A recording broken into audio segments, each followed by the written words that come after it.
Boa tarde a todas, boa tarde a todos. É um prazer estar aqui.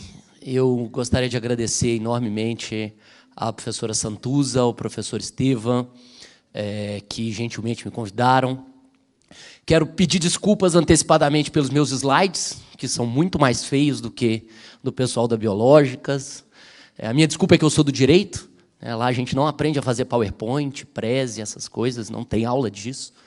Não sei quem já assistiu uma palestra de um advogado ou de um jurista sabe muito bem que só de ter PowerPoint eu já estou na frente. Enfim, mas eu vou tentar não amolá-los demais com legislação. É sempre difícil falar depois da professora Santuza, professor Sérgio Danilo, professora Lígia, professora Maria Sueli, e eu vou tentar não revisitar muitas das coisas que eles já falaram aqui, principalmente a professora Maria Sueli, que trouxe muitas questões de legislação que eu pensei em abordar também. Enfim, antes de qualquer coisa, por que eu estou aqui falando de CRISPR? Nós já temos uma linha de pesquisa há algum tempo lá na Faculdade de Direito que discute a relação entre direito e novas tecnologias. Quero discutir um pouquinho disso aqui com vocês hoje. Qual que tem que ser essa relação, como que tem que ser essa relação. Mas, antes de qualquer coisa, eu quero dizer que eu adoro o CRISPR. Adoro o CRISPR por um motivo muito prosaico.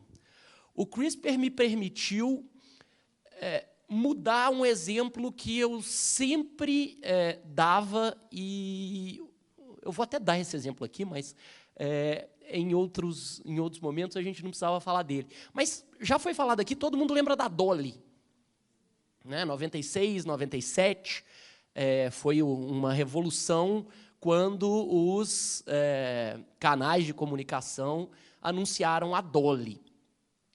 E quando a Dolly foi anunciada, muito claramente já se imaginava que o caminho estava aberto, a partir do momento que você clona um primeiro grande mamífero, se imaginava que o caminho estava aberto, obviamente com problemas técnicos a serem superados, mas estava claro que não era impossível clonar outros mamíferos.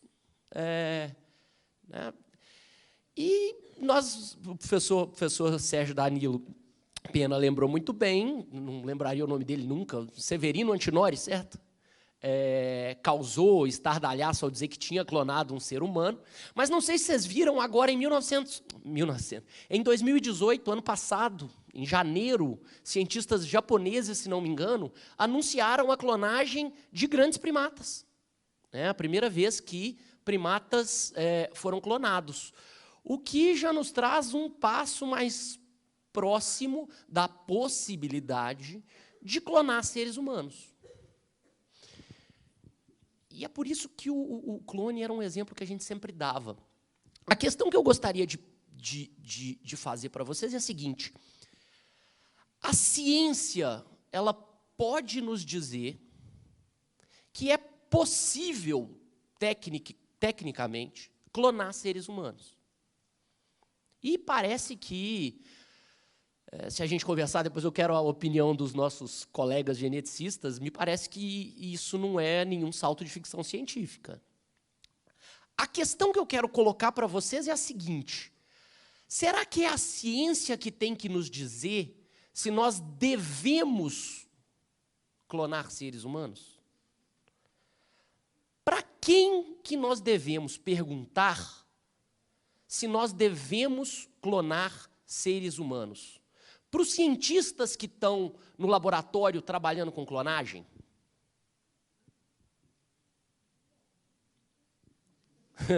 Professora? Faz parte. Mas a palavra final tem que ser dos cientistas? De quem que tem que ser a palavra final? De quem?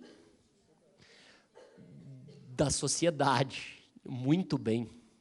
Será que isso está certo? Vamos discutir isso também. Em tese, a resposta que nós temos é que nós, enquanto sociedade, por enquanto ainda democrática, né, vamos torcer para continuar assim, nós, enquanto sociedade, precisamos chegar a uma conclusão sobre como nós devemos regulamentar tanto as pesquisas, mas principalmente o uso, principalmente a aplicação dessas descobertas científicas.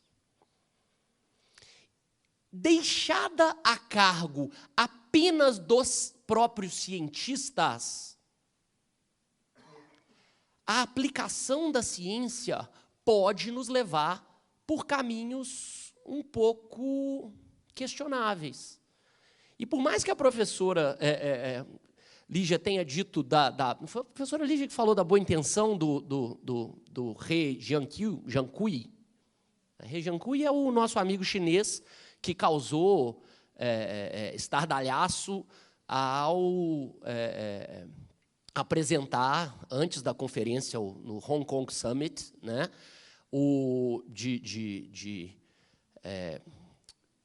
de genética, de manipulação genética humana.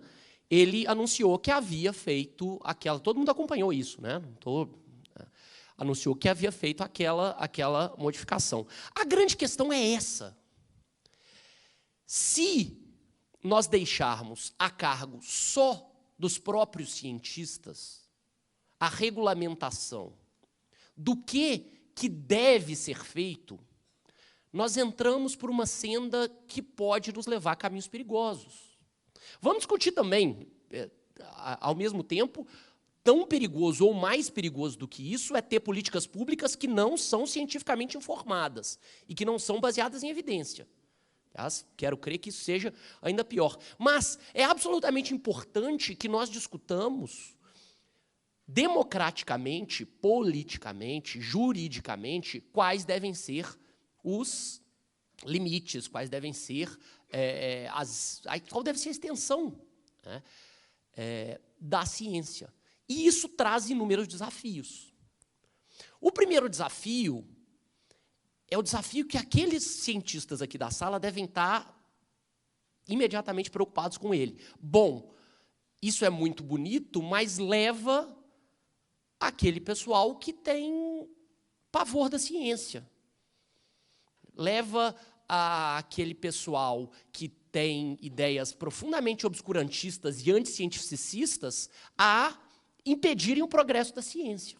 E nós vimos isso em inúmeras ocasiões, em inúmeros lugares do mundo, seja no comitê...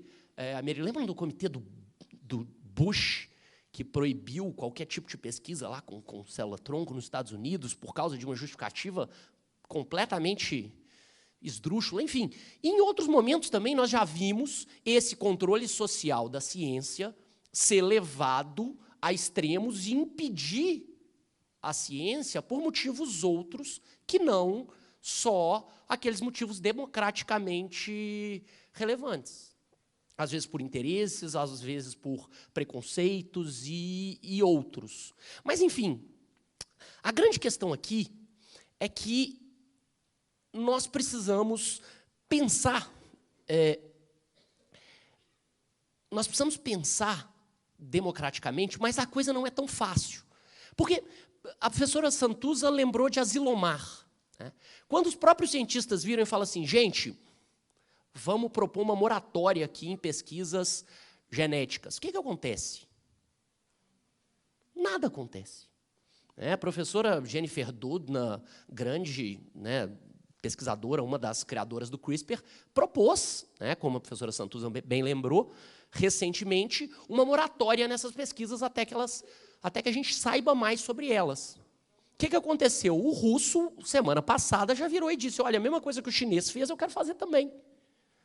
E assim, vai acontecer cada vez mais. Se vocês entrarem no YouTube, vocês vão ver um monte de malucos que se denominam biohackers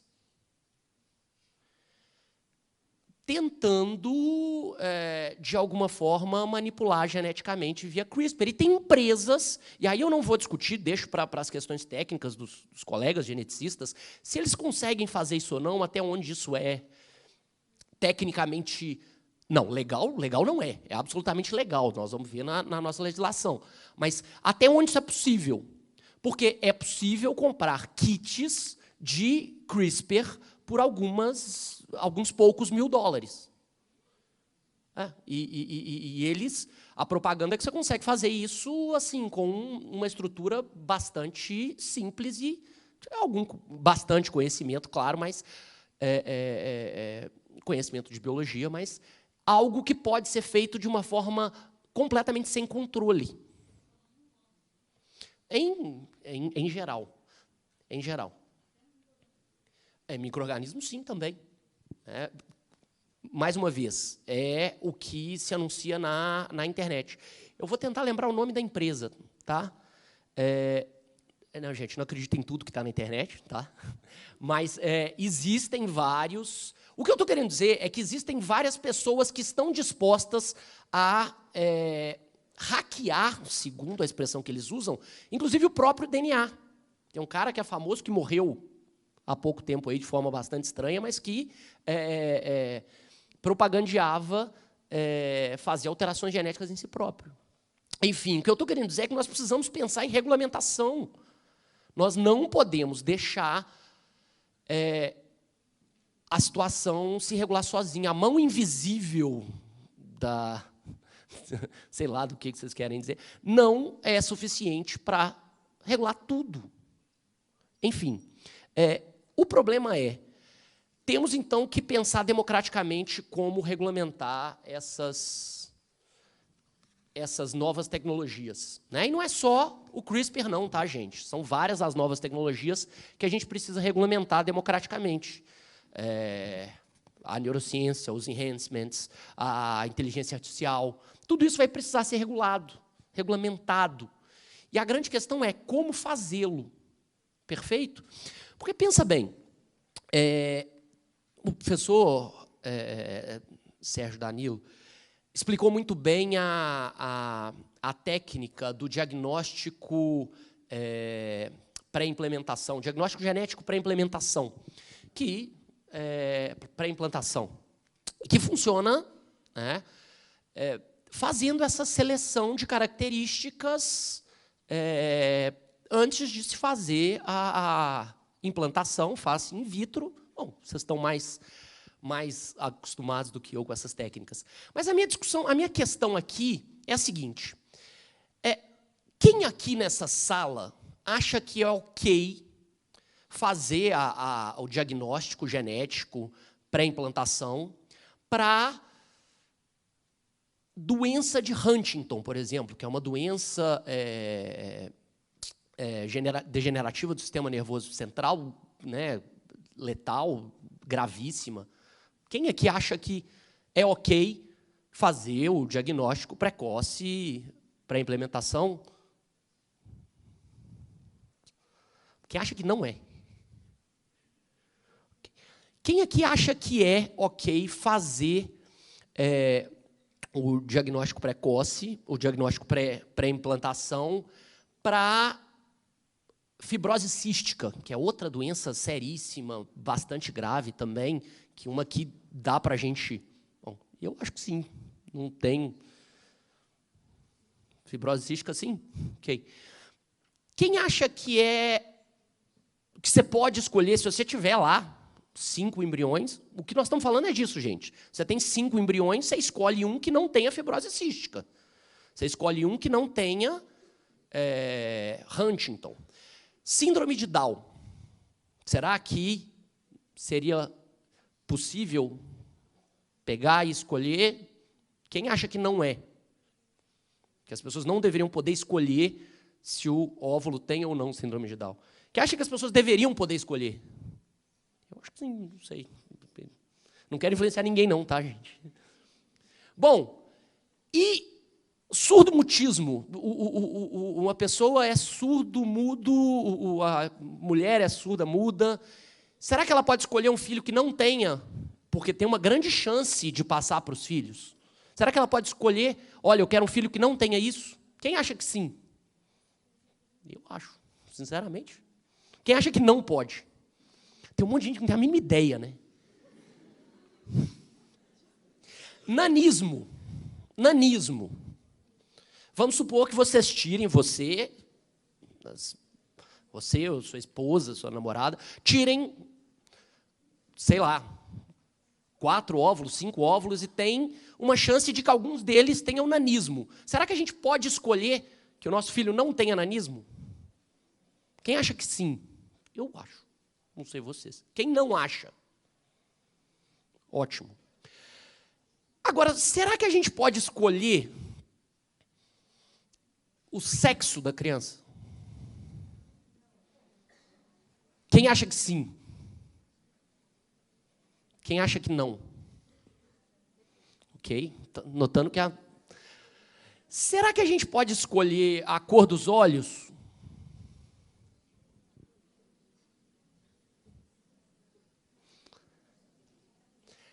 Quem acha que sim? Quem acha que não? Será que a gente pode escolher o QI? Você falar assim, eu quero implementar o que tem o QI mais alto aqui. Quem acha que não? Quem acha que sim? Tem filósofos, inclusive, que defendem, e bioeticistas, né, que defendem que há um dever moral de escolher com o QI mais elevado.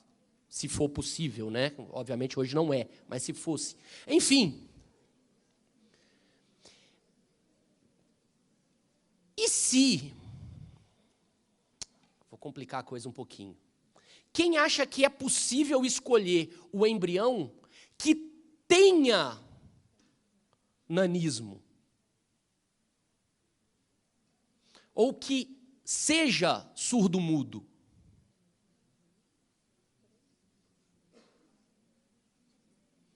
Vocês estão me olhando com uma cara assim, gente, o que está acontecendo? Estou falando de 2 casos que efetivamente aconteceram. Um casal de pessoas que sofriam, né, de pessoas com nanismo, pediram para que tivessem um embrião com nanismo selecionado, porque eles queriam ter um filho que também tivesse nanismo, que também fosse anão. Não sei se a palavra é politicamente... Por quê? Porque eles defendiam que aquilo não era um defeito. Eles defendiam que aquilo não era uma limitação, que aquilo era uma característica como outras. E que eles não poderiam discriminar aquele embrião, como não se pode discriminar pessoas de baixa estatura. O outro caso é um caso de um casal de mulheres que foi fazer uma implementação, queriam ter filhos. Paula Garfield e Tomato Lishi, se não me engano. E que pediram, na justiça da Inglaterra, para que fosse selecionado um embrião que também sofresse de surdo-mutismo. Inclusive, o nome dele foi registrado como um sinal. Primeiro caso no mundo. Será que é possível? O que vocês acham? Elas também argumentavam, olha, isso é só uma língua diferente, isso não é uma incapacidade. Considerar isso uma incapacidade é uma forma de discriminação. Quem aqui acha que deveria ser socialmente aceito, possível, escolher um embrião que tenha mutismo ou que tenha nanismo? Bom, tudo isso, gente, para mostrar para vocês que nós não tivemos unanimidade em nenhum dos casos. Democracia é um negócio complicado, né? Democracia é um negócio difícil. E mais, democracia também não é ditadura da maioria. Mais uma vez, democracia não é ditadura da maioria. Imagina se a maioria das pessoas aqui resolvessem, sei lá, quem aqui teu nome começa com R? Nós somos a minoria, vocês viram, né? Se a maioria, sei lá, todo mundo aqui morasse num condomínio e as pessoas, por maioria, decidissem, não, quem tem o nome que começa com R é obrigado a limpar os banheiros do condomínio todos os dias. Nós somos a minoria, perdemos, obviamente. Mas essa discriminação não é uma coisa que respeita os nossos direitos fundamentais. É absolutamente importante entender que direito envolve, enquanto sociedade, entender o que quer a maioria, respeitando os direitos fundamentais das minorias. O problema é que isso é muito fácil de falar e é muito difícil de fazer. É por isso que a lei vira essa bagunça. Alguém já leu a Constituição Federal? Alguém entendeu a Constituição Federal? Por que o direito dá tanto problema? Porque a Constituição e todas as outras leis, a Constituição principalmente, né, ela traz em si valores que são muitas vezes conflitantes. Em um mesmo artigo, a Constituição fala da defesa da livre iniciativa e da função do valor social da propriedade, que são, em tese, valores antagônicos, mas estão no mesmo artigo. Quando a gente vai ler a lei, quando a gente vai ler a Constituição, deixa eu ver se eu consigo passar aqui. Olha só. Cadê? Espera aí. Olha só. A lei de biossegurança, que é a Constituição. O que nos interessa na Constituição sobre essa questão toda, em termos de regulamentação? Todos são iguais perante a lei, nosso famoso artigo 5º, sem distinção de qualquer natureza. O artigo 5º traz os nossos direitos fundamentais. E ele diz lá no artigo 9º, é livre a expressão da atividade intelectual, artística, científica e de comunicação, independente de censura ou licença. Quer dizer, então, nós podemos fazer tudo o que der na telha em termos de atividade intelectual, artística, científica e de comunicação, certo? Errado. A própria Constituição traz um monte de limites. Lá no artigo 225, ela vai falar: todos têm direito ao meio ambiente ecologicamente equilibrado, bem de uso comum do povo e essencial à sadia qualidade de vida, impondo-se ao poder público e à coletividade o dever de defendê-lo e preservá-lo. Bom, no seu inciso 2, ele fala: preservar a diversidade e integridade do patrimônio genético do país e fiscalizar as entidades dedicadas à pesquisa e manipulação de material genético. Então, nós já temos aqui, ao mesmo tempo que nós temos um artigo que nos diz que é livre a atividade científica, nós vemos que ela é fiscalizada e regulada.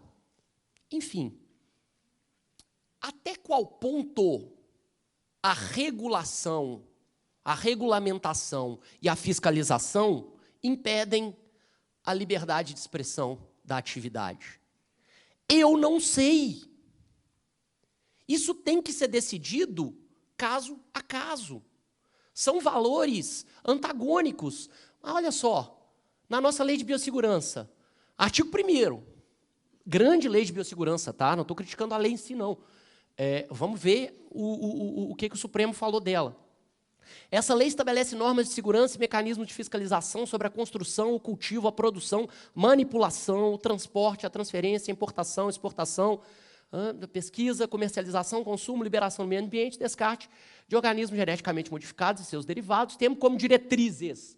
Quais são as diretrizes da lei toda que se segue ao artigo 1º? O estímulo ao avanço científico na área da biossegurança e biotecnologia. Então, a diretriz da lei é que a lei tem que estimular o avanço científico, todo mundo concorda? Mas, ao mesmo tempo, e a observância do princípio da precaução para a proteção do meio ambiente.